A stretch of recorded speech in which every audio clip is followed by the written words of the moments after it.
me, Matthew Sylvester, the Curriculum Manager of the IEYC. I'm here again with Jan Bal, our Early Years Expert, and Laura, the Director, Nursery Director at Under One Roof. As you can see, we're in a different setting this time for the second part of our three-part specialist series on assessment.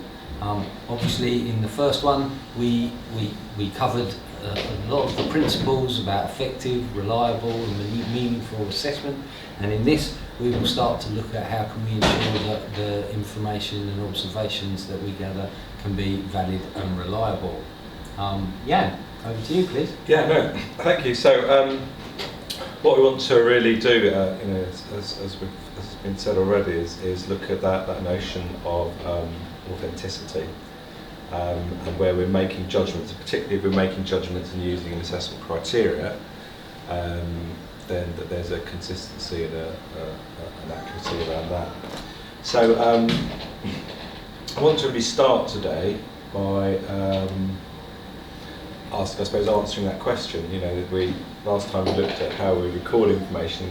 We're going back now to the second. How do we get the information that we need? In those three questions about early years, how do we get authentic information? Bearing in mind we're working with very young children who, as I'll go on to talk about, work in a very particular way, and it poses real challenges in actually getting accurate and consistent information. We've already touched on that in the previous session.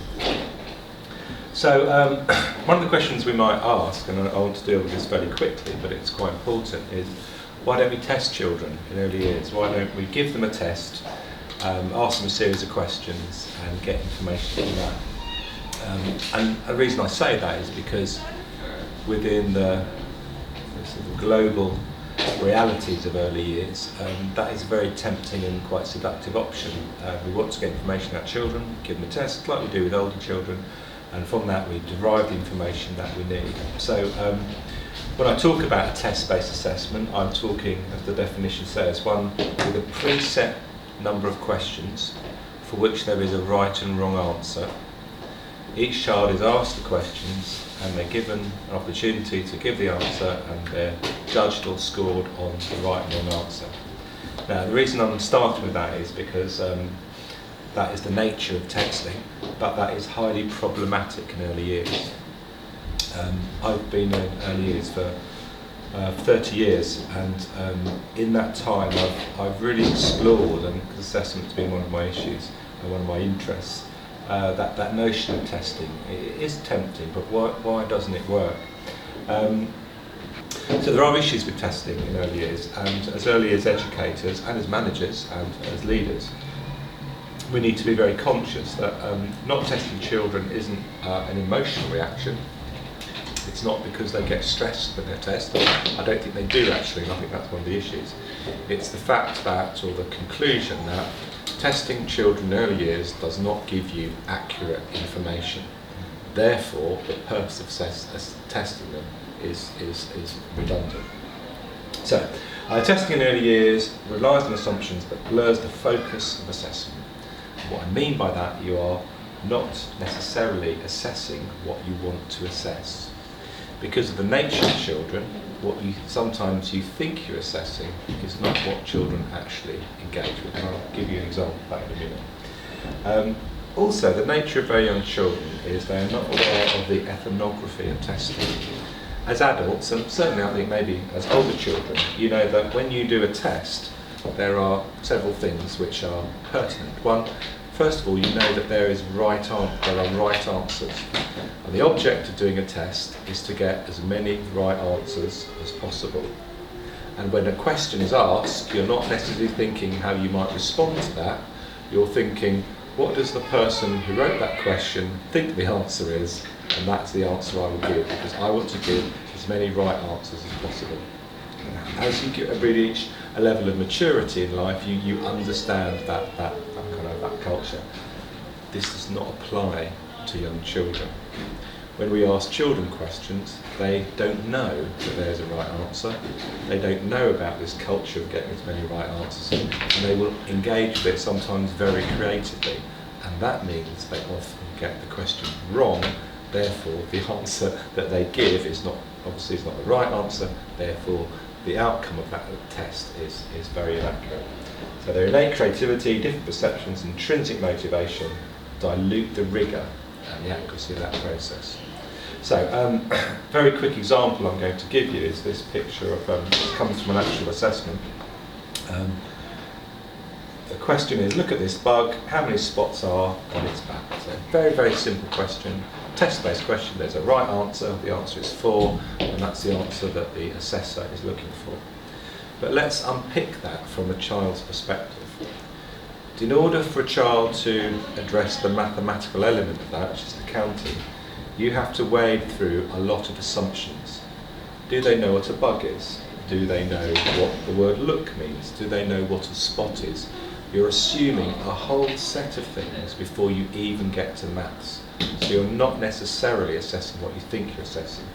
When we get to maths itself, although the answer is 4, we know that because we know there's a bug with 4 spots on its back. We understand that that's the answer that the person who created it wanted, and so that's the answer that we give. However, from a child's point of view, if you look at that ladybird, the 2 white areas which are its eyes are also spots. In those, there are also 2 more dots. A child might give the answer of 6 or 8, because they're the spots that they're counting, and technically speaking, it could be seen to be on its back. So they could give the wrong answer. If a child said 6, that's the wrong answer because the answer is 4. So when we test children, we inevitably generate inaccurate and unreliable data, which is why testing is not appropriate for children of this age. So we also have to ask ourselves, in the context with which we do testing-based assessment, whether that truly reflects what children know. This is a photograph from a well-known commercial testing company. And just looking at that child's face tells you that that child is probably not functioning at their highest level. You know, if we imagine a backstory, that child is probably playing happily in the role play, and they should just got to be the mother or the princess or the baby or you know, or the builder, or whatever was the main, you know, the sought after role in that game. Just as that happened, along comes the teacher and says, "Come and do this special work with me," and she's going to get through that as quickly as possible. Incidentally, just while we're feeding this information in, children don't get. I don't think children get stressed. Young children get stressed when they do a test like this, and actually that's a problem. As adults or as people of a certain maturity, when you do a test, there's an element of stress because you want to get as many right answers as possible, and that builds and that intensifies your thinking. Because we say to children, "Come and do this special job," or "Come and play this game," they don't realise what they're doing is highly significant. So therefore actually they're not stressed, but they should be a little bit, if that's what we thought. So testing is highly problematic. However, what we do have a long tradition of, and certainly much more of an understanding of, is the notion of teacher-led observation assessment. So what we know as early years teachers, often when we watch children and we engage with them, those 1,000 interactions we have every day, they are giving us information. Actually, that's the information that feeds in and tells us what do we know and what do we understand about children. So teacher-led observation assessment is practitioners or teachers or educators making accurate judgments about the attainment through interaction of and observation of children. Interaction with, observation of children. So by having those discussions, by watching those children, by putting in provocations, by asking questions, you are then distilling the information they give you, and that forms your knowledge of the child. And because it happens in that kind of context, because it's a genuine, authentic context, the information that you get will be more accurate and more reliable. Observational assessment is not without its challenges, it's not without its own problems. It is a subjective view, of course it is, but that can be moderated and mediated through exemplification, through moderation and so on. And certainly on balance, it is a more reliable and effective and accurate way of getting information than testing children. Yeah. What's your opinion on, say, prompted observations where you may as a teacher, set up a context in which you're going quite clearly in with an assessment focus, or with an idea that a child will demonstrate certain types of learning, say counting, you know, with the ladybird. Yeah. You know, I mean, what's your perspective or your advice on that? I think when you are assessing, you need a repertoire of strategies for getting the information. Some things children will demonstrate all the time: their language, physical development, their personal, social, emotional development, their learning behaviours. They will be fairly constant. I think certainly for some of the what we might call cognitive areas or more academic areas like literacy and mathematics and so on, because they may not, sometimes they do, but they may not represent them so visibly in their everyday situation, you might need to do what you've described. And I think that is a strategy to use. Again, what I would urge caution on is making that so rigid that there is a right and wrong answer. So you might have some objects similar to the ones we've got here, and you might encourage the child to count them, and you might create the context of a conversation where you're counting them, and they may play along with that, and then therefore demonstrate how much they can count. I think as long as it's done in that kind of flexible, fluid type of way, then yes, I think that is, as I said, particularly for some of those more traditional academic subjects, that information is available. I mean, something that I always found useful was sort of putting a lot of forethought into these prompted observations. So, you know, when I was going through my knowledge of the child, if I found a gap, for example, saying I didn't know what number they could count to, if they knew one-to-one correspondence, I would spend a lot of time planning and thinking about how would I introduce that concept or that prompted observation context to the child so that it became meaningful. So it wasn't, as you said, sort of disconnected from their everyday experience. And I think often when you put children in those very sort of contrived situations, they don't, I mean, as we saw in that photograph, I don't think they always respond at their highest level, so you're not getting the information that is accurate. So teaching-led observation, I mean, again, there are key sort of principles to that. It's selecting and processing authentic information, so through watching children, through talking to them, through possibly setting up scenarios which guide them towards demonstrating particular forms of knowledge. You pull out information that you say tells you something about that child. And often, and this is, I suppose, part of the development, we used to think you had to stand back with a clipboard and just watch children, and that was the only way you'd get information. I think we've moved on from that to saying, you know, sometimes we can set up scenarios, and certainly when you ask children questions, you interact with them effectively, that gives you information that you can glean. I think as well, if I can just add on from what you were saying, when you set up those scenarios that are a bit more deliberate, you're doing it from the knowledge you have as a child. Exactly. So actually it's not as sort of deliberate as you maybe think it is. It's actually not as contrived as you get concerned it is, because you set something up that is going to spark the child's interest into what you're looking to see from them, from your own knowledge. Absolutely. So actually it does all come back to that same authentic knowledge of the child to get something deliberate. Absolutely, and it's part of the fluidity of that process, which is so important. And I think, you know, when practitioners have a good understanding of the learning outcomes, you know, and where we are moving children towards, you are able to like weave these into the day-to-day experiences that the children have. You know, as we talked in the last webinar, children are demonstrating learning across all the strands, across all curricular areas, you know, at all times, but, you know, sort of foregrounding these, okay, we're going to be in the home corner, we're going to be cooking, but I'm going to weave in explicit counting experiences so that I can, you know, make judgments, see what the children are doing and how they are expressing that. And absolutely, and I absolutely agree, and I think that is a world away from giving a children a set of preset questions.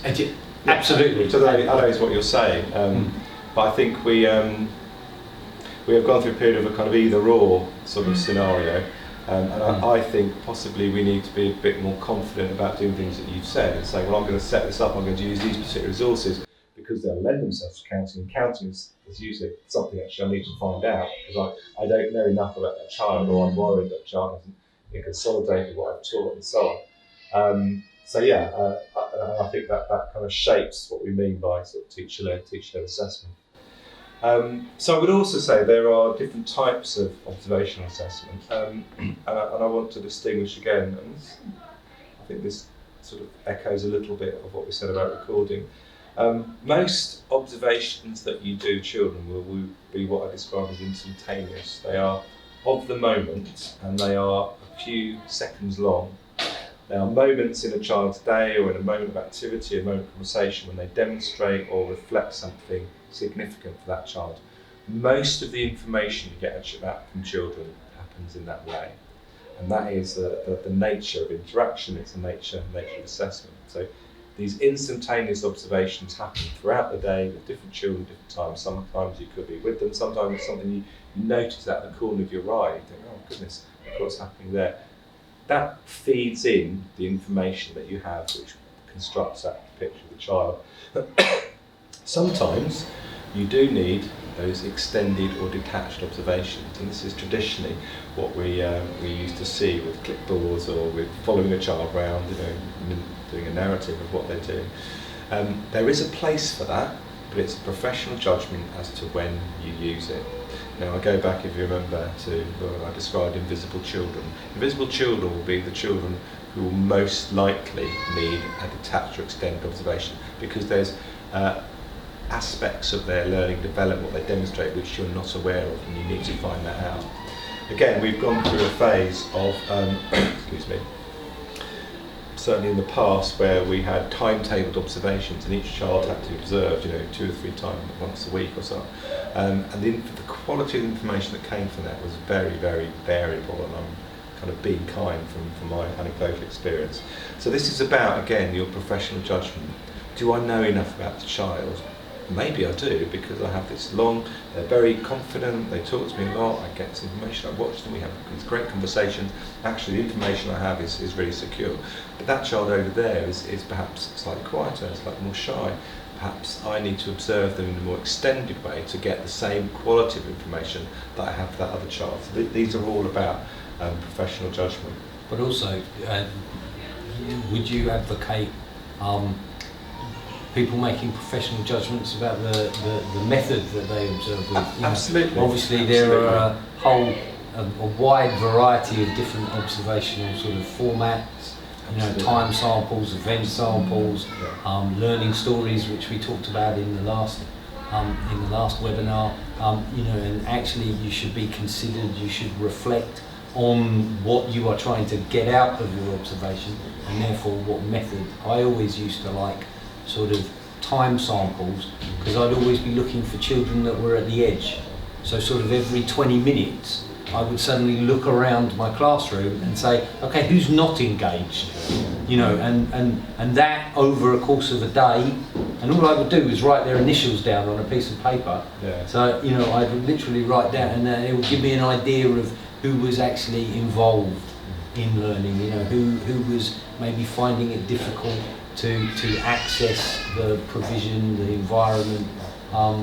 So that was where I made a professional decision about not only when or who, but how. Huh?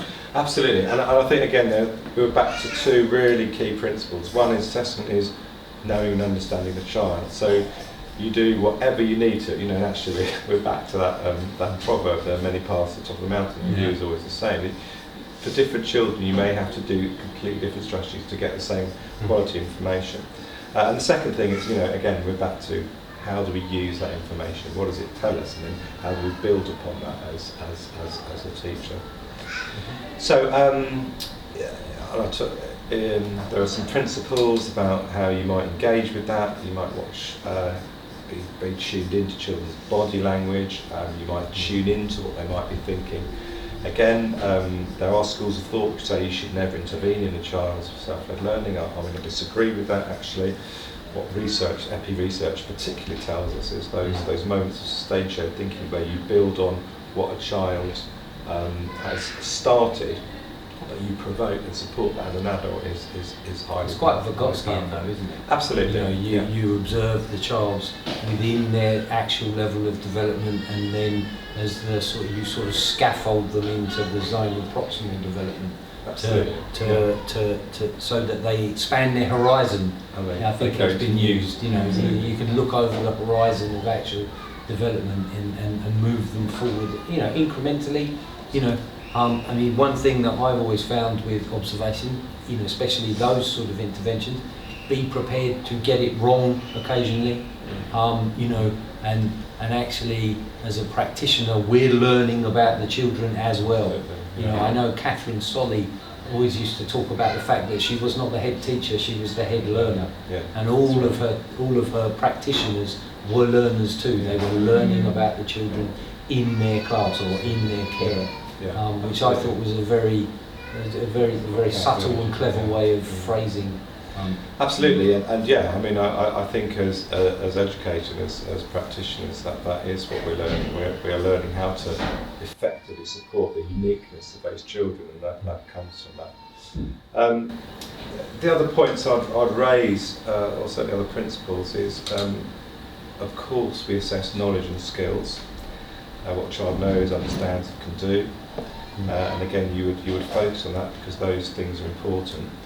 But I think equally, in a way, this builds up from what you just said about adults as head learners and chief learners.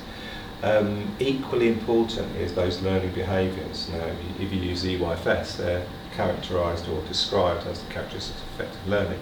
But they're about motivation, they're about the ability to think creatively, to problem solve, to have a sense of purpose, a sense of completion, to be able to self-regulate. Those aspects, while they don't fit into a conventional academic curriculum, are fundamentally and critically important to children in their early years. Now, as we discussed in the first webinar, because they are important, they need to be assessed. Much more difficult to assess self-regulation, for instance, than it is to assess counting or phonic knowledge or shape recognition. However, we do need to find ways of doing that, because these things are really important. If we don't assess them, then they are the things that are likely to get lost. I mean, in the IEYC, the setting shared vision will encapsulate some of those sort of learning behaviours, those dispositions, the habits. The personal learning goals will also encapsulate some of those. How's the child as a communicator or within cooperation. How are they how are they thinking? What's their thoughtfulness like, or how are they as a thinker? So those sort of behaviours and habits and dispositions are actually sort of interlinked in the IEYC within learning strand 1, but also within the setting shared vision of what type of child are we seeking to develop. Absolutely, and again, I think it's the need to make sure those are acknowledged in the same way, because they are more difficult to assess. They are more difficult to assess in a measurable way. And earlier, I think we were talking about between qualitative and quantitative views of things. And whereas, for instance, being able to count is an easy to measure quantitative assessment, there's a qualitative assessment about a level of motivation, level of engagement, level of involvement, and so on. And those things need to be articulated, perhaps in a different kind of way. So we're going to go on to a bit of an activity here. So I'm going to show you a clip of Ellis and the Trap for Baddies. And while you're watching that, what we'd like you to look for is that balance, I suppose, or that dichotomy between what is curriculum content in terms of academic curriculum, and what is curriculum content in terms of learning behaviours. So what knowledge and skills are in evidence in terms of what he does, but also what his learning behaviours, in order to demonstrate that level of knowledge. What learning behaviours does he have that demonstrates that? Before you get cold, you can see hot, I said. That's it. That's it. No.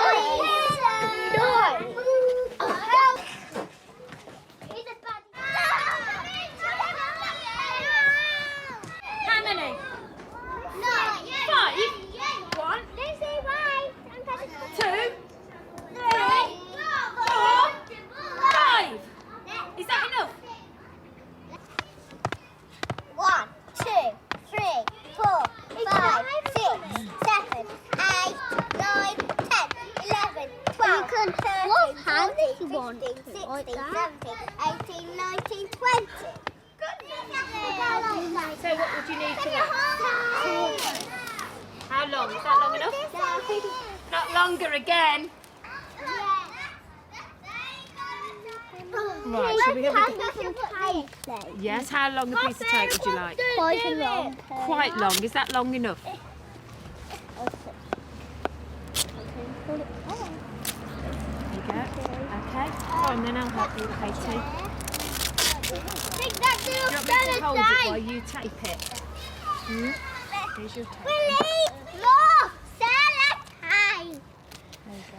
Mrs. Hannah! Is that as tall as Mrs. Hannah, I've done that myself! Oh, brilliant! Did you tear it yourself? Fantastic! I'll come and have a look, Holly. Is it onto there? right? So shall we try another piece of tape because that piece has got stuck together? Can you? Or maybe we can go like this. Oh, do you need a piece of tape on there? Do you think? Yes, You're strong. Is that on like that? Right, go on then. Mrs. Hannah, come on, Of course you can. Imagine. If I start it for you, then you can press manage it. Oh, brilliant! Brilliant. There's some! Okay. Well, I think this would be good for a trap to get What's it going to trap, Ellis? the baddies and trying to get in. Oh, they won't be able to. They go into there, do they? Yeah, but I think they'll touch it and they will get hooked in it. And then what will we do with them?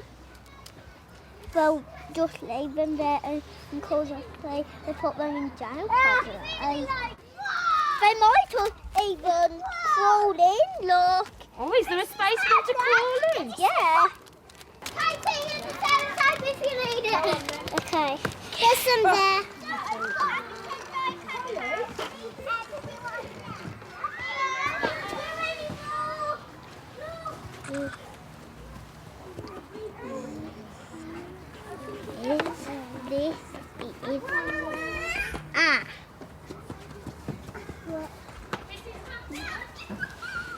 This is This is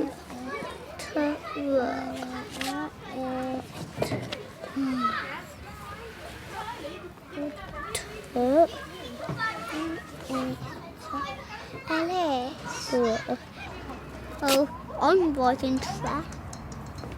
Oh, she hasn't really got off the track.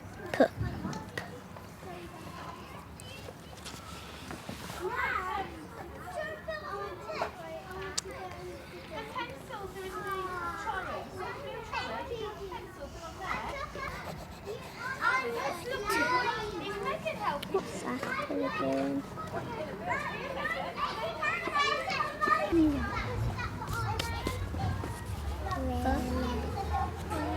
Oh, get out.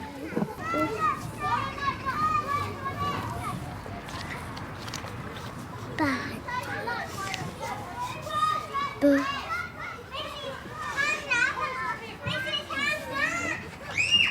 It's romantic, but again, keep forgetting.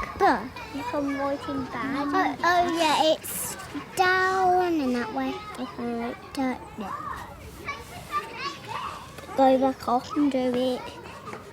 I'm doing baddies now. And that's going to be baddies. Yeah, but I've done baddies trap for baddies.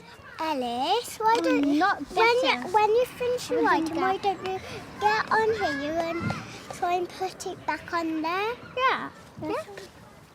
And then I wouldn't be able to if you put there. She hasn't really got off the baddies. Might even be a tricky one. Yeah.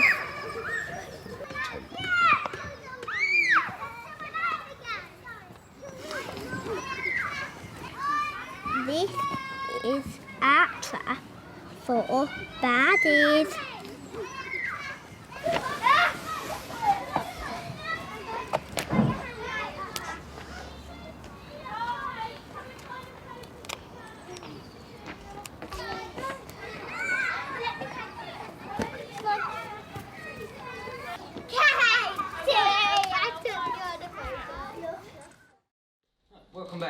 you enjoyed watching Ellis and the Trap for Baddies.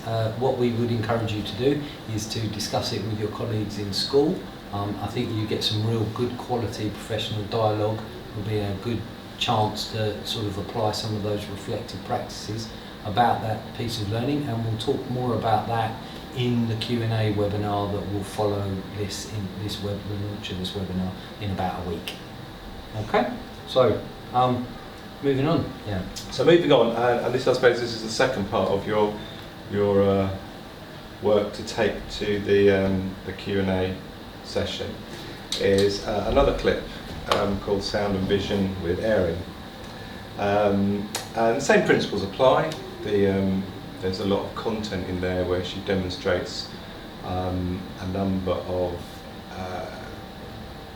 skills, knowledges and understandings, but also within that there is some interesting nuances about her learning behaviours, and particularly her motivations and her understanding, and how she reflects her experiences of the world around her, particularly from her family, and those come out quite strongly in what she does. So there is that, and it's useful on that aspect. But the other part of what we'd like you to do is to look at strand 2, communicating through expressive arts and creativity in the International Areas curriculum, and really start to make a judgment about her level of development. If you were recording that or summarising that, and you had to make a judgment about Aeryn, just based on what you've seen, and there's a principle here that you would never make a judgment on just one view, it would be a cumulative process of building up. But for the purposes of this, in terms of what you see in this clip, what sort of judgment, what kind of pitch of level of development do you see from her, and how would you encapsulate that and shape that into the judgments for, particularly for strand 2, communicating through expressive arts and creativity. So that's your kind of role with this clip, which we're about to show you now. So you know, just to be clear, this clip has obviously captured a learning episode. You know, what we're asking you to do is to sort of interpret that. You know, what judgments can you make from that? But something else that I'd like to add to that task, if I can, Jan, is, you know, what would you do next? How would you respond to that?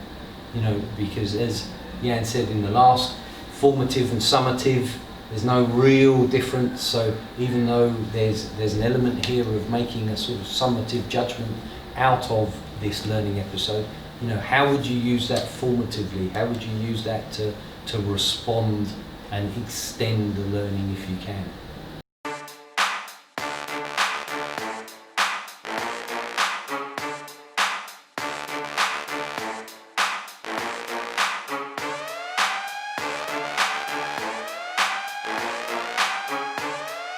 I like the breakdancing the best. I like doing it fast.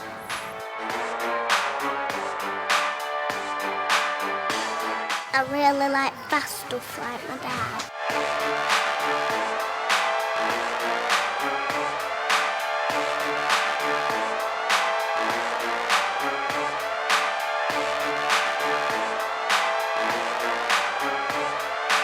I like the hum.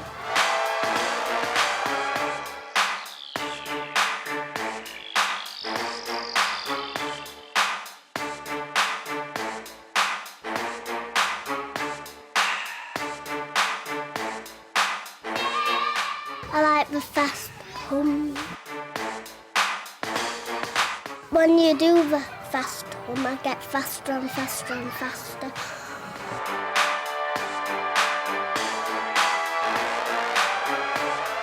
I just don't like really, really slow stuff.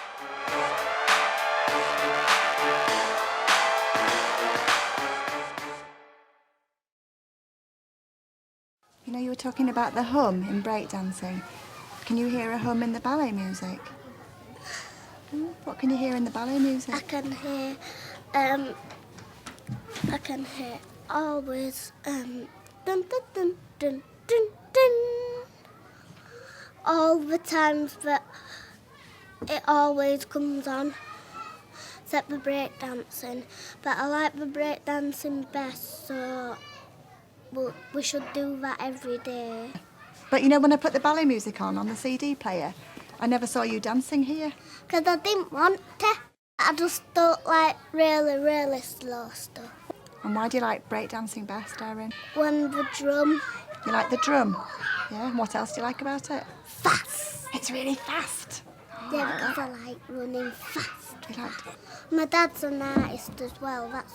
That's when I done that drawing. My dad's a really good drawer, and I like to copy my dad.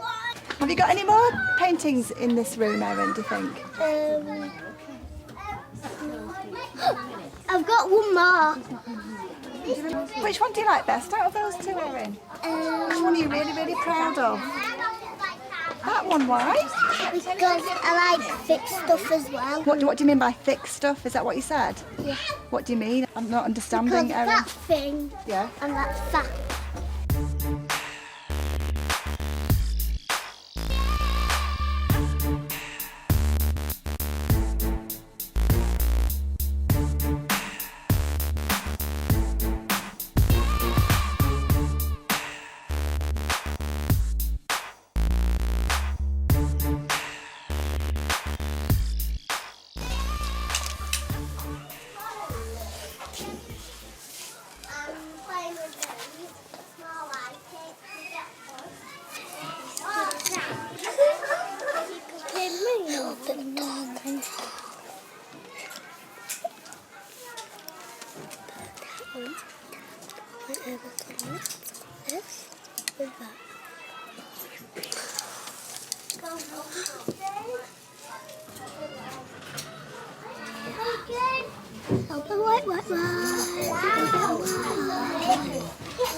Right, so welcome back after looking at sound and vision with Aeryn.